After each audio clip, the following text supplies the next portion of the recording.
Bismillahirrahmanirrahim. Ada hewan yang halal untuk dimakan dan ditunggangi, dipakai jasanya. Dan ada hewan yang haram, baik dikonsumsi ataupun ditunggangi ataupun dipelihara. Kalau yang pertama bisa dipelihara juga. Tentu yang dihalalkan oleh Sang Pencipta Allah selalu lebih banyak daripada yang diharamkan, selalu lebih banyak. Sebagaimana juga kebaikan dan nikmat Allah selalu lebih banyak daripada cobaannya. Sepanjang tahun kita lebih banyak sehat daripada sakit. Sepanjang hari kita lebih banyak kenyang daripada lapar. Sepanjang hari lebih banyak kita segar daripada kita capek, dan seterusnya. Hewan-hewan ini yang dihalalkan oleh Sang Pencipta Allah banyak sekali jumlahnya, dan tidak pernah ada campur tangan manusia di apapun yang berhubungan dengan hewan ini. Kita tahu lautan dan sungai di bola bumi ini adalah 5 kali lipat dari daratan. 5 kali lipat dari daratan. Jadi daratan yang kita huni sekarang ini adalah 1/5 dari lautan. Dan seluruh yang di air di lautan hewannya halal. Seluruh yang di air halal. Sebagaimana sabda Nabi SAW dalam hadis sahih tentang lautan dan sungai, hillun maitatuhu tahurun ma'uh. Suci bangkainya dan juga suci airnya. Jadi kalau ada ikan mati atau apapun hewan air, halal dimakan. Hal-hal yang dilarang dari hewan darat seperti taring misalnya tidak berlaku pada hewan air. Mau ikan paus, mau ikan hiu, pokoknya halal yang di air.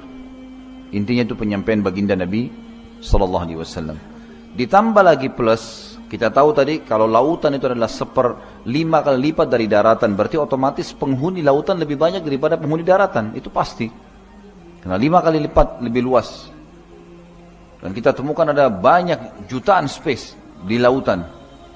Dari ikan yang kecil sampai ikan yang besar, dari segala macam bentuk, cumi, gurita, udang, apalah ya, segala macam hewan yang ada di air, semuanya halal.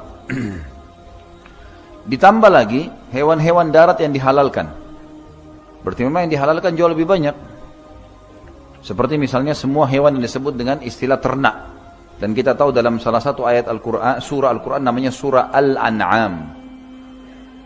Al-An'am artinya hewan-hewan ternak. Yang halal dimakan dagingnya boleh diternak. Kambing, sapi, unta, kuda, kelinci, ayam, halal semuanya.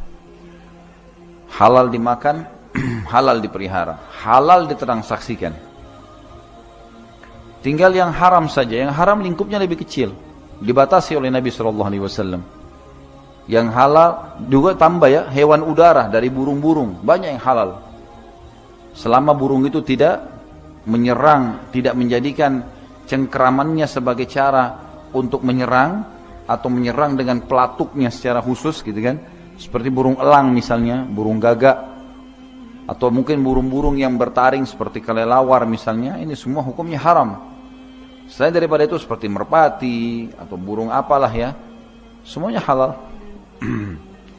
Jadi hewan lautan semuanya halal, hewan darat dibatasi yang tidak bertaring, ya, bukan hewan buas. Kemudian juga hewan udara juga seperti itu halal, selama dia tidak menyerang dengan cengkeramannya atau menyerang dengan pelatuknya. Pelatuk hanya dipakai untuk makan saja biasa. Maka itu halal. Hewan yang haram sempit sekali. Kata Nabi SAW, diharamkan buat kalian di hari Khaybar semua hewan-hewan yang bertaring, dari hewan daratan dan hewan udara, serta yang mencengkram, memiliki kuku yang mencengkram, menyerang dengan cengkramannya. Kita tahu seperti harimau, singa, kucing, ya, ular, semua bertaring. Ini semua diharamkan, dan termasuk masuk dalam haram adalah hewan-hewan yang disuruh bunuh. oleh Nabi sallallahu alaihi wasallam. Sebagaimana ada hadis Nabi sallallahu alaihi wasallam yang menyebutkan bahwasanya ada 5 hewan harus dibunuh dalam kondisi lagi tenang atau dalam peperangan. Di medan perang pun kita kalau dapat hewan-hewan ini disuruh bunuh. Dalam kondisi tenang pun boleh dibunuh. Dan dibatasi cuma 5 saja. Hadis Nabi SAW di dalam hadis yang diriwayatkan oleh Imam Muslim nomor 1198, khamsun fawasikhu tuqtalna fil hilli wal haram. Ada 5 macam hewan fasik. Fasik artinya kalau di manusia itu buruk. Manusia kalau bobrok, selalu melanggar sana, melanggar sini, punya masalah, maka dinamakan fasik. Di hewan juga ada yang boleh dibunuh di tanah halal maupun di tanah haram. Kita tahu tidak boleh membunuh hewan di wilayah haram, ya. Sudah tahu belum hukumnya nih? Di sekitar Ka'bah, di sekitar wilayah haram, Makkah, Madinah, Aqsa, nggak boleh bunuh hewannya. Apa saja hewan nggak boleh dibunuh. Seperti burung merpati, apa saja nggak boleh berburu di situ. Pokoknya wilayah haram nggak boleh. Kecuali 5 hewan ini. Ada 5 hewan boleh dibunuh di wilayah halal kayak kita di Indonesia ini. Wilayah tidak masuk dalam yang Allah haramkan. Dan wilayah yang Allah haramkan, Mekah, Madinah, dan Aqsa. Yang pertama ular. Yang kedua burung gagak yang putih punggungnya dan perutnya, memiliki 2 warna. Yang ketiga tikus. Yang keempat anjing buas. Dan yang kelima adalah burung Raja Wali. Hadisnya hadis sahih menjelaskan masalah itu. Ditambahkan oleh para ulama dengan yang keenam adalah cicak. Karena cicak diharamkan untuk dimakan. Dan ada hadis yang lain menyebutkan kalau membunuhnya mendapatkan 100 pahala. Sampai Aisyah radhiyallahu anha punya cambuk khusus untuk mencambuk cicak. Dan ulama membahas panjang lebar dalam masalah hikmah hadis. Dan mencambuk cicak itu, kalau orang mencambuk sekali terus mati, maka dapat 100 pahala. Kalau cambuk 2 kali baru mati, maka dapat sekian pahala. Karena memang tetap berlaku hadis Nabi SAW, kalau kalian membunuh, bunuhlah dengan cara yang baik. Tetap tidak boleh dibakar. Misalnya kita tangkap tikus, tikus boleh dibunuh, tapi nggak boleh dibakar. Ini poin pertama berhubungan dengan masalah hewan, jenis-jenis hewan yang telah dihalalkan, baik itu dagingnya, ya, nilainya, transaksinya, kemudian juga di ternak.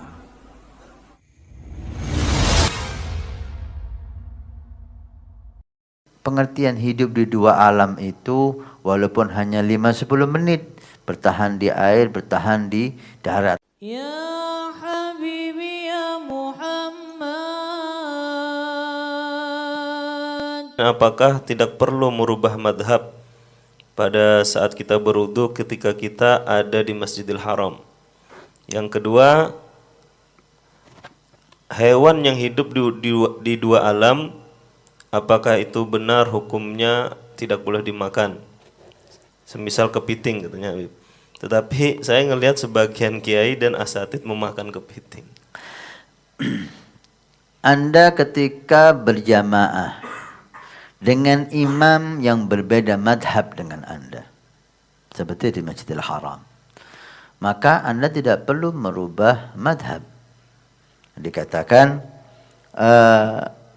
i'tiqadnya sholat itu i'tiqadnya imam. Artinya ketika imam dengan madhabnya sholatnya sah, maka boleh untuk kita ikuti walaupun kita dengan imam beda madhab. Ketika i'tiqadnya itu ikut i'tiqad imam, bukan ikut i'tiqad makmum. Kalau ikut i'tiqad makmum, maka membingungkan, makmum bermacam-macam madhab yang ikut. Ada yang Maliki, ada yang Hanafi, ada yang Hambali, ada yang Syafi'i. Maka ketika seperti itu, i'tiqadnya bukan i'tiqad makmum lagi, i'tiqadnya i'tiqad imam. Ketika imam dengan i'tiqadnya sah sholatnya, maka kita makmum sah sholat kita berjamaah dengan imam itu. Enggak perlu merubah madhab. Pertanyaan yang kedua, berkaitan dengan apa yang boleh dimakan dan apa yang tidak boleh dimakan. Memang salah satu penyebab binatang itu haram untuk dimakan ketika dia hidup di dua alam. Hidup di darat dan hidup di laut. Maka itu haram untuk kita makan. Contohnya buaya, ya. Untuk kepiting, khilaf ulama, apakah kepiting itu hidup di dua alam atau tidak? Kalau dipastikan kepiting itu hidup di dua alam, ya haram. Tapi ternyata banyak yang condong bahwa kepiting itu hidupnya di satu alam. Di satu alam. Di air atau di darat. Kepiting di air, di dalam ya. Di air, di tengah-tengah air. Dia di darat bisa hidup tapi nggak lama. Hidupnya dia di laut. Makanannya dia di laut. Dia hanya keluar sebentar mungkin, hidup sebentar mungkin, tidak bisa lama. Nah, bukan berarti pengertian hidup di dua alam itu walaupun hanya 5-10 menit. Bertahan di air, bertahan di darat lah. Artinya dia bisa hidup, bisa makan, ya di mana. Kalau di dua-duanya, seperti buaya, maka haram. Tapi kalau dia hanya bisa hidup lama di air, hidupnya memang di air. Di darat dia bisa hidup tapi nggak bisa lama. Maka itu masih tetap dinyatakan hidup di satu alam. Maka jangan heran kalau ada asatid makan kepiting. Baik.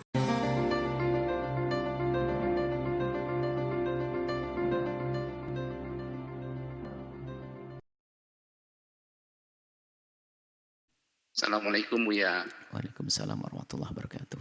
Semoga Buya dalam keadaan sehat dan insya Allah dalam lindungan Allah Subhanahu Wa Taala. Amin. Buya, insya Allah saya pengikut mazhab Syafi'i Buya. Namun dulu saya pernah biasa makan kepiting Buya. Saya baru tahu bahwa ternyata mazhab Syafi'i mengharamkan makan kepiting ini. Namun ada juga madhab Imam Maliki dan Hambali yang membolehkan makan kepiting ini. Pertanyaan saya adalah, boleh nggak sih Bu, kalau ketika kita makan misalnya, tapi insya Allah saya sudah berniat, karena saya sudah tahu bahwa mazhab Imam Syafi'i mengharamkan, sejak hari ini saya tidak akan pernah memakan lagi kepiting.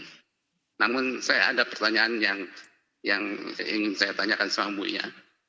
Mungkin nggak sih Bu kalau kemudian kita masih tetap makan, atau orang-orang yang sudah paham ini masih makan kepiting karena memang ada mazhab yang lain yang membolehkan, yang menghalalkan, sekalipun mazhab Imam Syafi'i mengharamkannya. Terima kasih Bu ya. Assalamualaikum warahmatullahi wabarakatuh. Waalaikumsalam warahmatullahi wabarakatuh. Memang disebutkan dalam kitab madhab Syafi'i seperti Imam Ibn Hajar Al-Haytami dalam Tuhfahnya juga menyebut tentang syaraton. Akan tapi pada hakikatnya ulama ada yang membahas syaraton yang dilihat oleh Ibn Hajar adalah syaraton, satu jenis syaraton atau kepiting. Yaitu kepiting yang hidupnya di darat. Jadi kalau ke air hanya sekedar butuh minum. Nah, maka di saat seperti itulah muncul keputusan kepiting itu adalah haram dalam madhab kita Imam Syafi'i.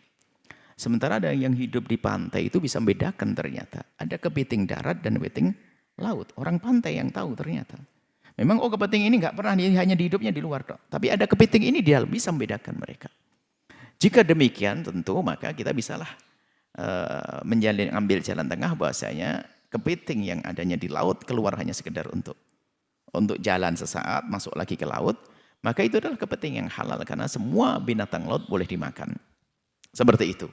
Jadi biar nyantai, tidak perlu kemudian juga kalau memang kepiting darat, jadi kepiting darat itu hidupnya di darat ya. Dikasih makan seperti ayam, dikasih makanan sudah hidup di situ. Airnya pun hanya sekedar untuk minum saja. Dan katanya itu diternak, wallah alam. Itu diternak juga. Jadi nggak perlu air, nggak ada rendaman air, nggak ada ini apa. Jika itu kepiting darat yang seperti itu, dan inilah jenis yang diharamkan di dalam madhab kita Imam Syafi'i radhiyallahu taala anhu. Terlepas dari itu, ikhwan, kepiting kalau menurut madhab Imam Malik, memang Imam Malik adalah menghalalkan itu semuanya. Ya, jadi kita tetap madhab Imam Syafi'i, kita menduga insya Allah kepiting-kepiting yang ada selama ini adalah masih kepiting laut. Dan memang kita pernah tanya karena kepiting laut, kepiting bukan kepiting darat, kepiting air. Kemudian jika nanti ikut madhab Imam Malik, bukan sesuatu yang terlarang. Ya, bukan sesuatu yang terlarang, asalkan betul-betul ya niat untuk patuh kepada syariat, bukan untuk seenaknya sendirilah. Urusan makanan ikut madhab Malik, nanti yang lainnya pokoknya cari yang gampang-gampang deh. Biarpun mencari yang gampang bukan juga terlarang. Cuman ada nanti sudahlah. Kita sudah bukan waktunya bahas itu, barangkali kita lebih perlu bahas yang sudah disepakati. Anehnya orang jangan sampai dia takut makan kepiting darat. Takut kenapa? Menurut madhab Syafi'i haram. Bukan Anda, kalau Anda yang bertanya insya Allah sudah aman semuanya. Ada orang takut makan kepiting darat. Kenapa? Ini menurut madhab Syafi'i haram. Tapi dia makan riba.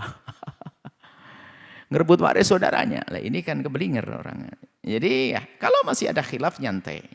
Tapi yang sudah disepakati jangan sampai kita lakukan. Ya, makan sesuatu yang diharamkan. Makan riba, ambil hak waris saudara. Itu berbohong dalam jual beli. Itu haram yang disepakati. Adapun masalah kepiting masih ada celah deh. Kalau seandainya ada yang pengen makan, diingatkan untuk madhab Imam Malik rahimahullah. Tapi kami harap itu, tanyalah itu kepiting apa? Kepiting laut. Kalau selagi ada ngomong kepiting darat, Anda hindari. Ambil ikan dorangnya saja deh, sama gitu aja, udangnya gitu saja. Jangan sampai kita masuk was-was lah. Kalau mendasak, tidak ada lagi kecuali kepiting darat, ya ikut madhab Malik. Baru saat itu masih ada kepiting lautnya, kenapa harus pakai kepiting darat? Lebih enak. Yang lebih enak lagi, Anda agak mundur datangnya. Semakin lapar, semakin enak. Gitu saja sudah. Jadi enak kita, jangan kita maksa sesuatu yang menjadikan hati kita menjadi ragu-ragu. Biarpun pada akhirnya nanti, kalau ikut madhab Malik juga boleh. Cuman kan kita hidup bukan untuk main-main, untuk mencari kesenangan-kesenangan begitu saja. Patuh kepada ulama juga ada makna ibadah itu. Jadi selesai ya, insya Allah jelas. Kalau Anda bisa bertanya, kalau kepiting laut atau kepiting darat. Kepiting air, ya sudah kepiting air Anda makan. Tidak usah banyak tanya, gini-gini tanya. Oh jangan banyak tanya, repot. Kalau 5 tahun kepiting darat, ya sudah. Dia ngomong kepiting darat, ya sudah. Anda tidak usah makan. Saya yang lain saja deh. Tanpa harus ingkar pada orang yang makan. Biar yang makan, ini ada pendapat madhab Imam Malik. Orang awam bisa diikutkan madhab siapa saja. Yang penting adalah yang dia sepakati saja deh. Riba jangan ambil-ambil. Nah, ini ada orang sangat ihtiyat. Hati-hati, saya tidak mau makanan ini. Saya nggak mau beli warung di sini. Ribanya jalan.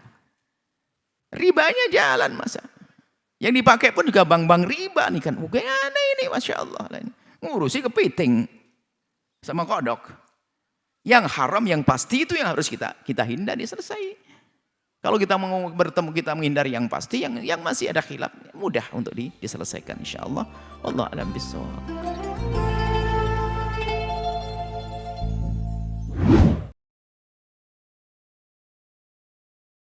Apa hukumnya makan kepiting, Pak Ustaz? Kita tahu bahwa hewan yang hidup di dua alam itu dilarang. Kepiting merah sama kepiting hitam, kepiting bakau. Kepiting merah itu satu alam, halal. Yang ikhtilaf itu kepiting yang kuras, kepiting bakau itu. Ustaz makan, enak itu. Kepiting bakau. Sebagian yang bermazhab Syafi'i ketat tak mau. Lalu yang mau makan itu dia pakai mazhab apa? Maliki. Mazhab Maliki makruh, tak sampai pada haram.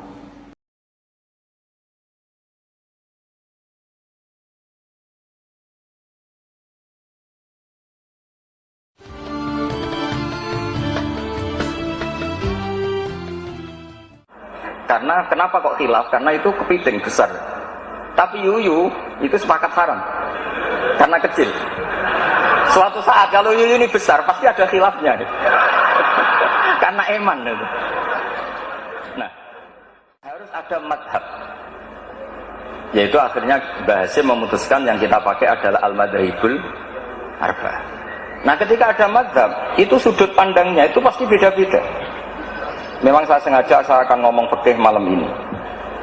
Misalnya begini, kalau ada ayam jago ditabrak truk, kejet-kejet, itu umumnya orang disembelih apa enggak? Padahal dibiarkan pun pasti mati. Umumnya disembelih apa enggak? Disembelih. Itu karena nganggep halal apa eman karena jago?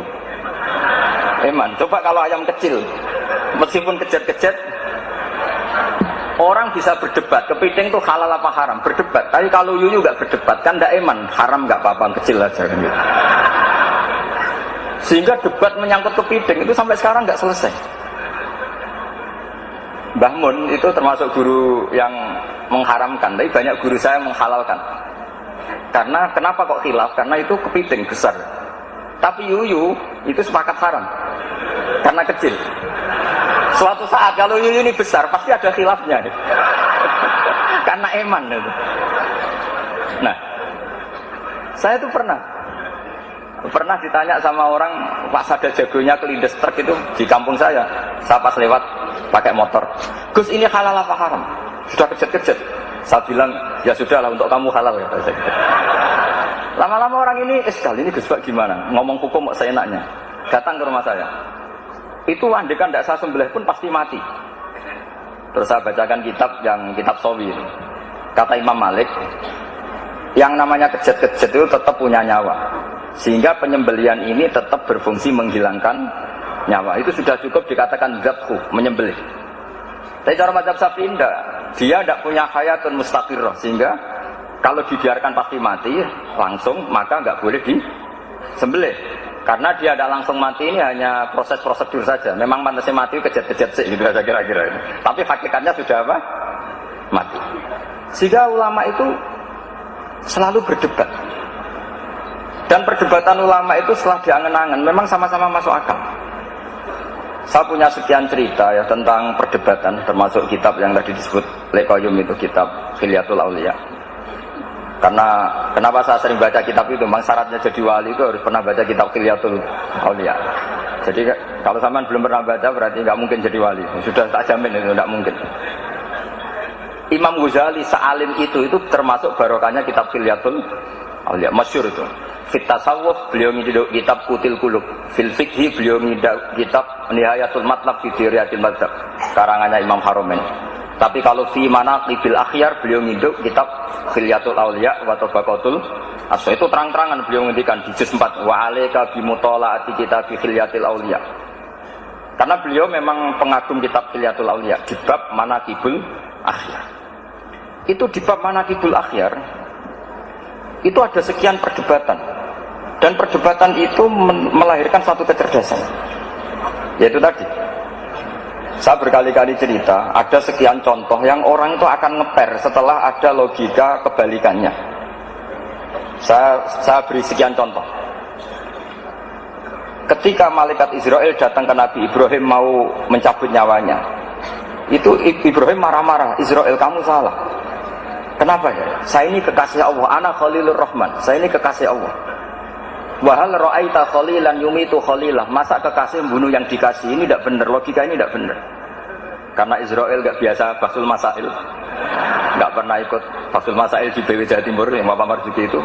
Datang ke Allah, ya Allah, logika ini kata Nabi Ibrahim tidak benar. Karena wahal ra'aita khalilan yumitu khalilah.